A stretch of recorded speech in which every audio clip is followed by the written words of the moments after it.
ಎಲ್ಲರಿಗೂ ನಮಸ್ಕಾರ. ಲಕ್ಷ್ಮೀ ಬಾರಮ್ಮ ಇವತ್ತಿನ ಸಂಚಿಕೆಯಲ್ಲಿ ಏನಾಗುತ್ತೆ ತಿಳಿದುಕೊಳ್ಳೋಣ ಬನ್ನಿ. ಲಕ್ಷ್ಮಿಗೆ ಕಾವೇರಿ ಮುಖದ ಮೇಲೆ ನೀರು ಎರಚಿದ ತಕ್ಷಣ ಲಕ್ಷ್ಮಿ ಅಯ್ಯೋ ನನಗೇನಾಯಿತು ಅಂತ ಕೇಳಿದ್ದಕ್ಕೆ ಅದನ್ನು ನೀನು ಹೇಳಬೇಕು, ಯಾಕೆ ಹಿಂಗೆ ಮಾಡ್ತಾಯಿದ್ಯಾ ಅಂತ ಕೇಳಿದ್ದಕ್ಕೆ ಅಯ್ಯೋ ಏನಾಯ್ತು ಇಷ್ಟು ಬೇಗ ಕೀರ್ತಿಯವರ ಕಾರ್ಯಕ್ರಮ ಮುಗಿದು ಹೋಯಿತಾ, ಅವ್ರದ್ದು ಶಾಂತಿ ಕಾರ್ಯಕ್ರಮ ನನಗೆ ಆಗಲಿಲ್ಲ.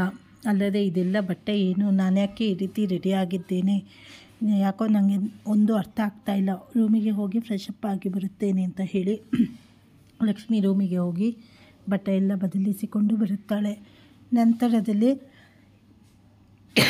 ನನಗೆ ಅನಿಸುತ್ತಾ ಇದೆ ಕೀರ್ತಿ ಸತ್ತಿಲ್ಲ ಅಂತ ಹೇಳಿ ಈ ಕಾರ್ಯಕ್ರಮ ಮಾಡುವುದು ಬೇಡ ಅಂತ ಹೇಳಿದ್ದಕ್ಕೆ ಇಲ್ಲ ಯಾಕೆ ಹೀಗೆ ಹೇಳ್ತಾ ಇದ್ದೀರಾ, ಹೌದು ನಾವು ಅವರ ಏನಾದ ಮುಖವನ್ನು ನೋಡಿಲ್ಲ, ಅವರೇ ಅಂತ ಅಂದುಕೊಂಡೆವು ಅಷ್ಟೇ ಅಂತ ಹೇಳಿದ್ದಕ್ಕೆ ಅಯ್ಯೋ ಈಗ ಲಕ್ಷ್ಮಿ ಅಕ್ಕನಿಗೆ ಏನೋ ಆಗಿದೆ ಅನಿಸುತ್ತೆ, ಇವರ ಮೇಲೆ ಕೀರ್ತಿ ದೆವ್ವ ಬಂದಿರಬೇಕು ಅಂತ ಹೇಳಿ ಕೆಲವರು ಮಾತನಾಡುತ್ತಾ ಇರುತ್ತಾರೆ.